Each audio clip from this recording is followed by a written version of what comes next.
Welcome, everyone, to the daily market wrap. This is the biggest charts in 30 minutes.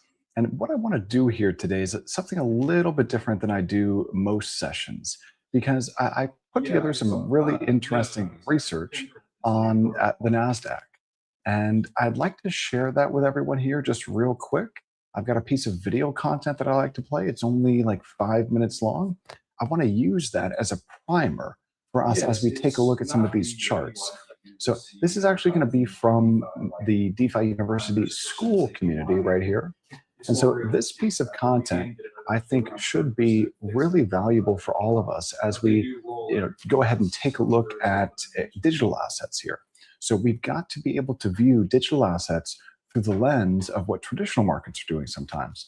And so I want to go ahead and start off today's session by playing this video from the DeFi University school community. This is totally free. The school community is totally free. So if anyone wants to join this, you can, totally free. There's a ton of amazing educational material in here. All of this stuff is totally free too. If you want to join the live calls in the school community, that's paid, but everything else is free. So I'm going to go ahead and start things off here with this video content. Then we're going to hop on in and take a look at some TA. So let me go ahead and get started. Here we go. You know, when you look at the tech market, it just seems unstoppable, right? New highs almost every week. But if you peek just beneath that super calm surface, you'll see a bunch of tensions that are really starting to build. So today, we're going to look past the headlines and investigate the hidden risks, the warning signs that suggest the market is walking a very, very fine line. Let's dive in. And his quote from some recent market analysis, it just nails it. This isn't about some slow, gradual change. We're talking about a critical tipping point. It really captures the urgency here. And so the make or break level that we're talking about on the NASDAQ here is the 200-day moving average. That is the make or break level. And so that's right here. You guys see this? That's the 200-day moving average. We're getting close. And that is a really, really important level for the NASDAQ because look at what happened last year, same time of year. Late February last year, we got the start of that first leg down out of the NASDAQ. And we could be about to see something similar this year, same time of year. So when the material references a make or break level, it's talking about that 200-day moving average. So let me go ahead and bring it back on over here to the Comet and we can play. So what is this make or break level? Let's find out. Okay, so our first clue is right there in the charts. There's a key technical level that has professional traders, well, on high alert. And this isn't just some random number. It's a huge psychological and structural battleground for the entire tech sector. So here it is, the magic number, 24,500. That's the approximate level for NASDAQ futures. And here's why it's so important. It's sitting just a hair above the 200-day moving average. I just want to make sure that this is playing properly. Yes, it is. Awesome. Good. Now just think of that moving average as a long-term safety net or a floor for the market. If prices break decisively below it, that could be a huge signal that the whole trend is changing, and it could trigger a much, much bigger wave of selling. This is the line in the sand. Everyone is watching. Yep, it's All important. right, so that's the technical picture. Now let's look at the story that's powering this whole market, the AI revolution. I mean, companies are pouring absolutely insane amounts of money into AI, and it raises a massive question. Yeah, is this a brilliant visionary bet on the future? Or is it just a classic case of FOMO? So what we're going to see later on in this video content is the massive amount of these hyperscalers' operational cash flow that they are then turning around and investing in hardware, all these AI data centers. It's unprecedented. You know, fear of missing out, where everyone's throwing billions at the wall just to keep up. It's a question that could be creating a massive bubble. And the numbers behind this spending spree, they're absolutely staggering. Just take a look at this. According to Jefferies, if you look at the four big US hyperscalers, their capital spending is projected to rocket from 12% of their revenue in 2023 to a whopping 34% by 2026. They're basically tripling their investment relative to their sales in just 3 years. Yeah. And where's all that cash coming from? Well, by 2026, that spending is expected to eat up 83% of all the cash these tech giants generate from their actual operations. So here's one little market saying. It doesn't matter until it matters. And for right now, it seems like this figure of 83% is starting to matter to market participants. And that's why we're starting to see some of these Mag 7 items, these hyperscalers, turn to the downside. And that's why we're seeing the index, the NASDAQ, push a little bit lower. So remember, it doesn't matter until it matters. That leaves almost nothing left over. It's a total all-in bet. And if those promised AI profits don't show up and fast, this level of spending could become a very serious problem. So let's recap. We've got a market on a technical knife's edge, and it's being fueled by a historic spending gamble on AI. But there's another clue that suggests something is wrong.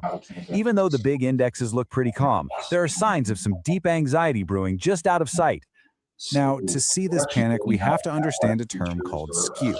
Okay, so this has to do with volatility, but it also has to do with investors reaching for protection at the index level to protect their long positions in individual tech stocks. We're seeing skew push higher. It sounds complicated, but it's actually really simple. Skew is basically the price of market insurance. It measures how much more investors are willing to pay for protection against a big crash. So, if skew is rising, it means demand for that crash protection is going way, way up. And the key word here is forced. Analysts at Goldman Sachs point out that this surge suggests investors feel like they have to buy this insurance, even while the market looks totally fine on the surface. But why would they feel forced? Well, it's because while the overall index might look sleepy, individual tech stocks are swinging around like crazy. Right. And so if we just hop on in here to TradingView, we can see that. So if we take a look and we just run down the list really quick. So here's Tesla. This is a daily. And take a look. Rejected at resistance, pushing away, pushing down towards that 200-day moving average. And Tesla actually looks pretty good compared to some of the others. Here's Google. Google, after reporting earnings, big gap down, spent that session getting it back, and then gave it all back. And so here's that horizontal support. The 200-day moving average is much further down below for GOOGL. If we take a look at NVIDIA, big bounce today and above its 200-day moving average. If this were to continue moving down towards the bottom level of this channel here, that would mean a break of the 200-day moving average. Take a look at that false breakout on the upside too. Here's Microsoft. Microsoft barely clinging to its level of support here and trading well below that 200-day moving average.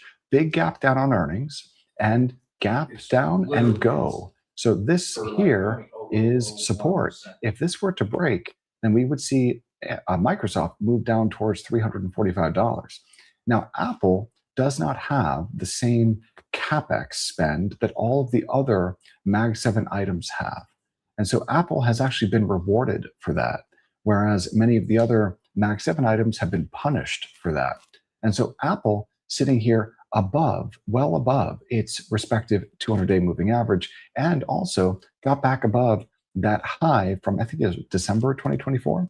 So back above that level. So Apple actually looking not that bad. Amazon, that's a different story. So Amazon, big gap down after earnings, gap and go to the downside, just like Microsoft, and getting very, very close to trend line support here. So trading below the 200-day moving average, if this support were to break, then Amazon would move on down to 160. And here's Meta, another one of these Mag 7 items that has borrowed extensively to get a bigger piece of that AI build out, trading below its 200-day moving average, big gap up after earnings, gave it all back and then some. And getting back down here towards this level of support, if that were to fail, we would see Meta move down to 480. And finally, Oracle, the software player that has borrowed more heavily than any of the others to lever its cash flows to get a piece of that AI data center build out. And look, this is an important level of support here. If this were to fail, then the next level of support is 118. But hey, software is just getting shellacked. So that's some important. That's important. Let's continue on with the video. We've only got 2 minutes left in the video. So, to protect their portfolios from one of their big stocks suddenly tanking, investors are buying protection on the entire index. And all that buying is pushing the price of that insurance, the skew, to aggressive new highs. And this brings us to a really critical point. We've seen the fragile setup. We've seen the hidden panic. Now let's look at the actual mechanics of the market that could turn a small dip into a complete avalanche of selling. The market right now is set up with something experts call downside convexity. Sounds pretty nerdy, I know, but the idea behind it is simple and frankly dangerous. Okay, so the reason why we've got this downside convexity is because dealers are short gamma. And so that means that any move to the downside would be exacerbated to the downside. Also, you've got these trend following funds that will be big sellers in a down tape over the next week. So that together creates this downside convexity. There's asymmetry to the downside. It's a feedback loop. When the market starts to fall, certain automated trading strategies are programmed to sell, which of course pushes the market down even further. And that triggers more selling, and the cycle just keeps going. It's a self-reinforcing downward spiral. And this chart from Bank of America, wow, it just shows how extreme that feedback loop could be. Look at this wild difference. So there's like three different types of strategies that together would be sellers of $134 billion of equities over the next week in a down tape. It's vol control, risk parity, and one other CTA. So those three types of systematic funds would be sellers in a big way in a down tape, but in a flat tape or an up market, they would be very, very small buyers. So again, asymmetric downside. Their analysis estimates that in just 1 week, these automated strategies are positioned to sell $134 billion worth of stocks if the market falls. Now compare that to the tiny $6 billion they'd buy if the market rises. This incredible imbalance means the machines are primed to hit the gas on any move to the downside. Okay, there's one last piece to this puzzle we need to look at. A fundamental relationship that, honestly, it feels like a lot of people are ignoring right now. It connects the stock market to a totally different part of the financial world. This is one of those classic market rules. When the bond market, which is supposed to be the stable, predictable, boring part of the system, starts to get nervous and volatile, that fear almost always spills over into stocks. Right. And so what the content is referring to here is the move index and its tight inverse relationship with inverse correlation with the S&P. So if we just take a look, here's the move index.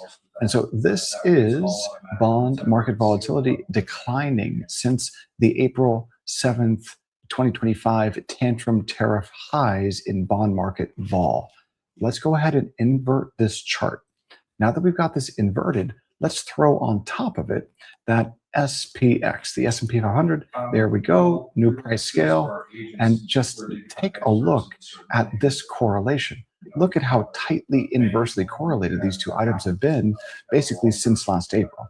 So if bond market vol continues to push higher, I would expect the S&P to push lower. So let's bring it on back to that video content. Think of bond volatility as a kind of fear gauge for the whole economy. When that gauge starts flashing red, stock investors get really nervous and they tend to sell. So if we see uncertainty in the bond market start to pick up, it could be the final straw that pushes this fragile tech market right over the edge. So when you put it all together, here's what we've got. A market teetering on a critical technical line, fueled by a historic cash burn on AI. You've got investors secretly paying way up for crash protection and automated systems that are just primed to sell into any weakness.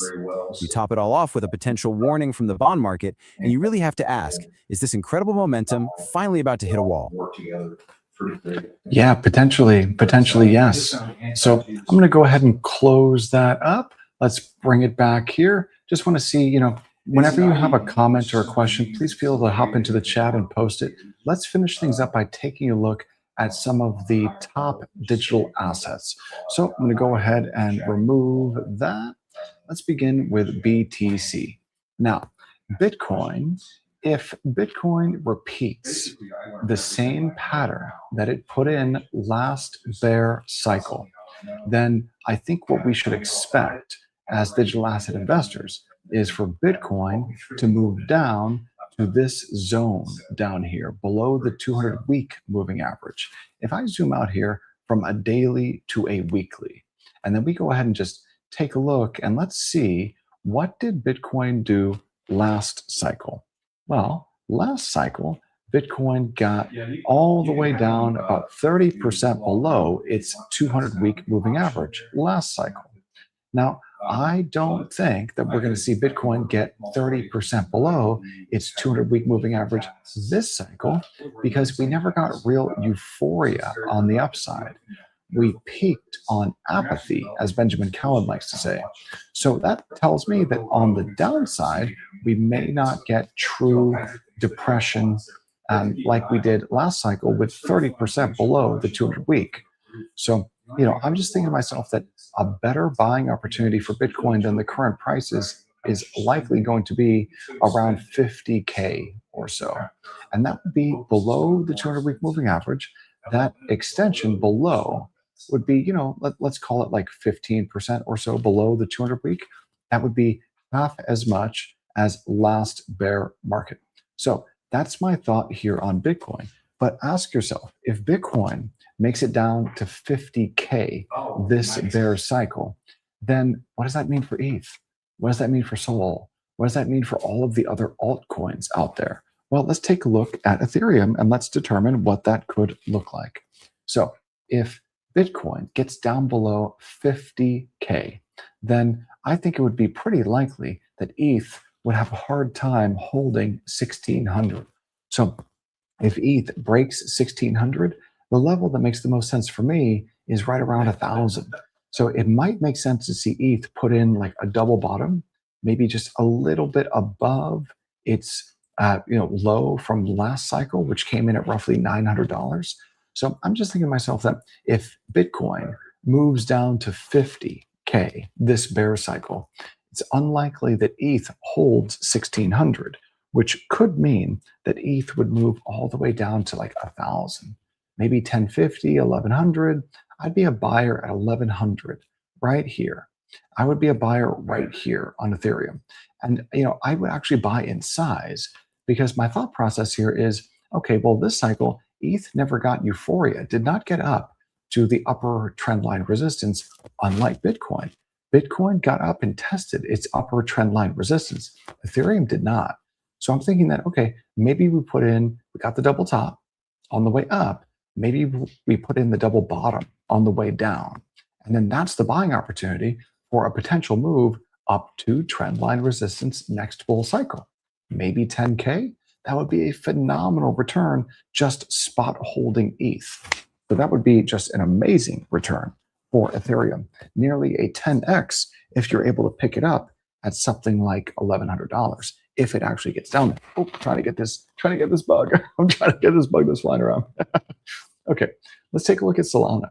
Okay, so remember, we're viewing Solana through the lens of what Bitcoin could do this bear cycle. So if Bitcoin gets down to 50K, where do you think Solana goes? Probably $30. Probably $30. If we get down to $30, I would start to nibble on the long side in Sol. But if Bitcoin gets to 50K, I'm not convinced that Sol would hold $30. Maybe a better buying zone for Solana comes in down here, like maybe between, let's call it right here, 15, maybe between 15 and $30 on Sol. That seems to make sense to me. Now, let's go ahead and move from Solana to some of these more volatile digital assets like Tau. So Tau has put in one of the best bounces, over the last week or two after that big crash to the downside. And if we just take a look, this bounce is starting to give it back. It's found some resistance. And if you just take a look here, you see that resistance right there? We've got that confluence. We've got horizontal resistance and we've got trendline resistance. So it looks like Tau could be about to roll over and make its next leg lower. I would be a buyer of Tau down here at 90. But if Bitcoin gets down to 50K, I have a hard time seeing Tau hold above $90. It might just move back down in towards this zone here between, let's call it 35 and 90. So again, very volatile altcoin on the upside and on the downside. So I would be a bigger buyer of Tau at $50 on TAO. I am just so that everyone knows, in the interest of full transparency here, I'm short Bitcoin, short ETH, short Sol, short Tau. Let's take a look at SUI. I am short SUI. And, as smart contract platforms go, SUI isn't bad. It's pretty fast, it's pretty cheap, difficult to compete with Base or even like Arbitrum or something like that. But we'll see if there's more that gets built on top of SUI. I know it's got a unique programming language, the Move programming language, which is quite a bit different than Rust or Solidity. So let's see what happens with SUI. But this looks to me like the first level of support, that flash crash low from October 10th at 58 cents. And that level I think is support, but I don't think it holds, because if Bitcoin gets down to 50K, then I would expect SUI to move at least to 35 cents. And that would be basically like the all-time low for SUI. In fact, it wouldn't surprise me to see SUI break and print some fresh all-time lows. I would be a buyer at SUI at 40 cents. And I am short SUI. Let's take a look at XRP. So XRP put in a big, sharp bounce here and gave it all back. And if we just go ahead and zoom out a little bit on the chart of XRP, so big bounce, didn't get up to horizontal resistance. So didn't even make it up to resistance and gave it all back. So now it's just a matter of watching to see how far to the downside XRP goes. The first level of support, I think, comes in at $1.13. But then, if that fails, and I expect it to fail, then I think XRP goes first to 75 cents and then to 30 cents. Now, this is all through the lens of what Bitcoin could do this bear cycle. If Bitcoin makes it down to 50K, I have a hard time seeing XRP hold above 75 cents. So I think it would end up going down into this zone. I will not be a buyer of XRP. I am short XRP. Here's ARB. So this one, I've said this, over and over and over again. I don't know why this even exists. Like, it doesn't really make sense. Oh, I think I got it. It doesn't really make sense for this token to exist here. It's a layer 2 chain governance token, but for what reason? I mean, okay, maybe you can vote in governance if you've got $10 million of ARB. But aside from that, I don't think that your votes would really count. So kind of a funky idea there. So this pattern to me tells me that ARB is moving much, much lower. I think that, maybe it finds support at like 2 cents, something like that. But this is a bullish price action pattern. So this is a descending wedge. And if we get down towards the bottom of this wedge, you could get a violent bounce. So I'll actually be a buyer of ARB just to, gamble on a big bounce. If I can pick up some ARB for 2 cents and it's able to rally out of this wedge up to the first significant level of resistance up here at like 62 cents, that would be a monster 30x trade. So we'll see. We'll see what happens here. But I am short ARB. Let's take a look at Aave. Here's Aave. Now, Aave and Tau together, both of them put in excellent bounces, better than most other altcoins. So here's Aave. And the thing with Aave is that, yes, big bounce, but it's just been able to get back up to resistance. That's all it's been able to do here. So, sitting at resistance makes me think that if Bitcoin has another leg down, that Aave probably falls out of bed and tests this $91 level again, which I don't think holds this time. So I think we could be about to see that next leg down out of Aave. And that would bring us down to the flash crash lows at 80 bucks. And if that fails to hold, then we get into this green zone down here. I'll be a buyer of Aave between $45 and $60 here. I am short Aave. Here's BNB. So BNB, the BNB chain, I am not a fan of Binance. I think that they're a bad actor in this crypto and DeFi space. So I would really like to see Binance go away. I think that would be healthy for the space. And BNB, the token, this is just basically a crash. From what, $900 all the way down to $600. Big move, 30% in a couple of sessions. So basically straight down. But this pattern tells me that there's probably further downside ahead. If this level of trendline support were to fail, then the horizontal support would come up next at roughly $500. But remember, if Bitcoin moves to 50K, then I don't see how BNB holds above 500. It would make more sense to me to see BNB down here at like 200 rather than 600 or 500. I think 200 makes more sense this bear market for BNB, the volatile altcoin. And there's a precedent for this. We've seen BNB just fall off a cliff in the past. So it's made big moves to the downside during bear markets. Don't expect this bear market to be any different. Now, here's Arrow. And Arrow is the reward token for the Aerodrome DEX. It is worthless. Don't kid yourself. This thing has no value and it should go near to zero. And so what I'm looking at here is this triple bottom, I guess you could call it. So you've got the first level of support when you got down to 28 cents right there, the second touch, the third touch. The more times you touch a level of support or resistance, the more likely it is that it eventually breaks. So my expectation here is that Arrow, because this move back here in, I think it was early 2024, this move straight up was so fast that I think the move straight down will be equally as fast. So, I'm short Arrow, and it wouldn't surprise me to see Arrow go from 28 cents to 13 cents in a hurry. So again, this thing, no matter what you do with it, if you lock it, it doesn't matter. Like, this thing is worthless and it should go to next to zero. And just like Fart Coin. So Fart Coin, a meme coin, and don't get me wrong, I loved Fart Coin on the way up and even right here, especially as an LP. But where it's currently trading and what this actually is, this has no value whatsoever. This thing should go to zero. And so I am short Fart Coin, and my expectation is that when this level of support breaks at 16 cents, that it goes quickly to 2 cents. So this is one of my short positions, and that would be a big move on the downside. I think that makes sense. Fart Coin is a do nothing meme coin, should go to zero, would be healthy for crypto if this were to go to zero, because we don't need people getting wrecked in memes. It's just not a good thing for crypto. This needs to go away.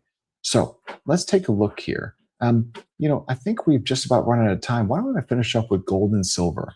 Here's gold. Now, gold is starting to pull back after rolling over. So, this has been basically a parabola, and then the big crash, we found support at that level of resistance. So when on the way up, that first mini parabola, the first mini crash, that was resistance. And that is where, during that crash on, what was it, a couple of weeks ago, that is where gold found some support. So that could act like a magnet. You might see gold make a move, a couple $100 lower. It's difficult to judge where these assets could go. But if we take a look at the dollar, that might give us a little bit of a guidepost. Real quick though, here's silver. So again, parabola, crash. And this level of support here at $63 on silver, if that were to fail, the better level of support is down here at 54. But if we look at the dollar just real quick, the dollar is starting to push lower as yields also push sharply lower. So yields down, dollar down, metals up. That makes sense to me over the next couple of weeks here. Now, I just want to go ahead and wrap things up here. Thanks so much, everyone, for joining live. I always appreciate you for being on these calls. It's a pleasure for me to be able to go through these digital assets, equity markets, bond markets, rates, anything, any TA, always a pleasure. If you want to learn more about crypto and DeFi, take a look at defiuniversity.xyz, join the school community. It's totally free. All the educational content is free that we put out there. And I think there's a lot of value. In my humble opinion, I think that what I've been able to create in terms of free educational content on DeFi University and in the school community, and also I publish books on Amazon. I think it's the best crypto and DeFi educational content in the English language. So check it out. Most of it is completely free. If you want to join me on the private school calls, that's paid. All of the other content is free though. So thanks so much everyone for joining live, and I will see you all tomorrow at 7 p.m. Eastern Standard Time for the next daily market wrap. Have a good one, everyone. Bye-bye now.